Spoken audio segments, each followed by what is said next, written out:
ჩემი ჩამოსვლა არის არავითარ შემთხვევაში ეს არ არის პოლიტიკური ჩამოსვლა.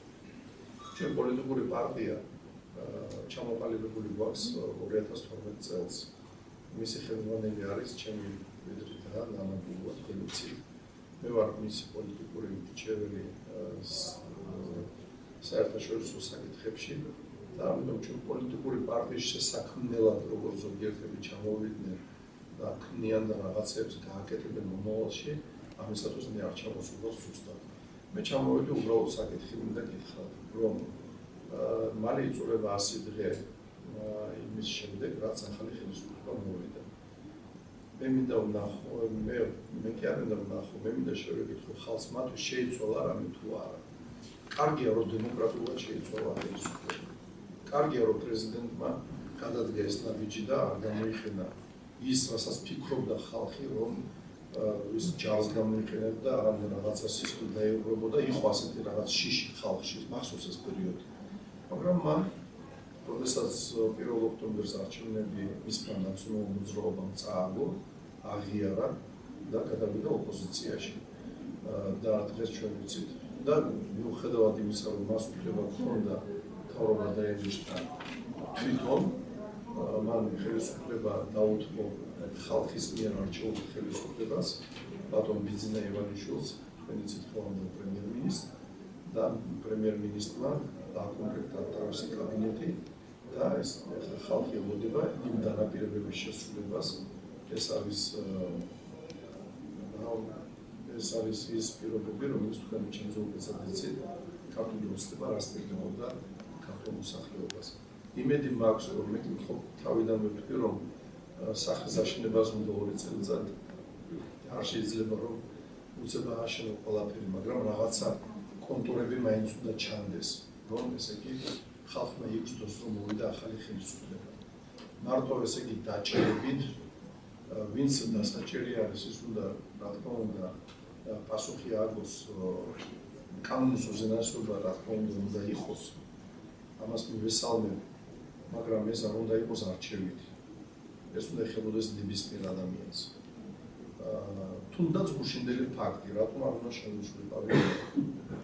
რატომ უნდა გამჩერებულიყავი 2 საათი? ეს დარღვევა არის კანონის და ასე შემდეგ. მე მინდა ვთქვა, რომ მარტო დაჭერებით და იმ სიტუაციებით, რომელიც დღესდღეობით ჩვენ ვუყურებთ ქართველები, რომელიც ცხოვრობთ საქართველოს გარეთ, ჩვენ გვინდა რომ ნახოთ, რომ ინვესტიციები იყოს სამშენებლო საქართველოში, იმედი მაქვს, რომ ბატონი ბიძინა ამას მოახერხებს.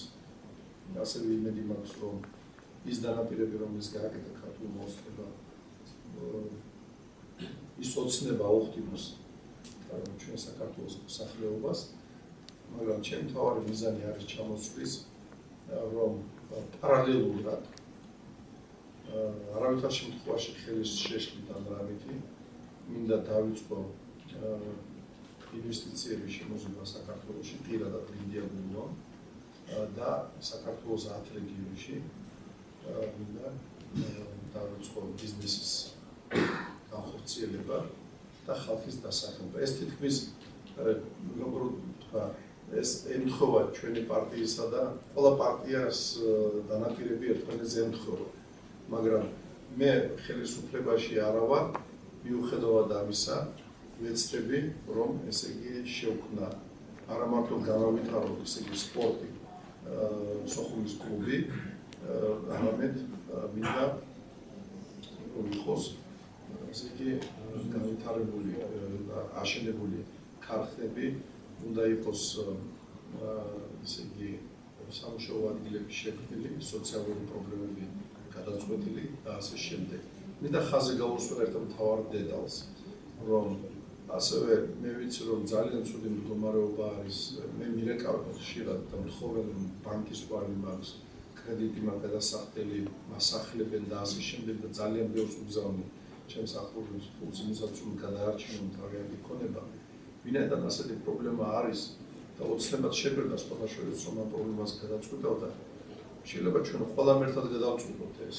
ულვა მაგალითად რაღაც ნაწილს გადაწყვეტავს, ნაწილს ოცნება გადაწყვეტავს, ნაწილს პრეზიდენტი გადაწყვეტავს. ნაწილს კიდევ სხვა ინვესტორები, ბიზნესმენები გადაწყვეტავენ და ასე შემდეგ. და ასე შემდეგ ჩვენ უნდა დავეხმაროთ ხალხს, ვისაც გვაქვს საშუალება. ღმერთმა ეს იმიტომ მოგცა საშუალება, რომ არა მარტო რომ შევინახოთ და შვილად დავიძინოთ, არამედ ვისაც უჭირს და მით უმეტეს დღეს საქართველოს მართლა უჭირს. მე ვხედავ ქართულ ხალხს, რომ მათ თვალებში მე ღიმილს არ ვხედავ. და მე მინდა რომ ამოვდგეთ გვერდით და თუ მომეცემა ამის საშუალება, შემუშავებული მაქვს პროგრამა, მიმართავ საქართველოში ბანკებს და შევისყიდო პრობლემიანი კრედიტები.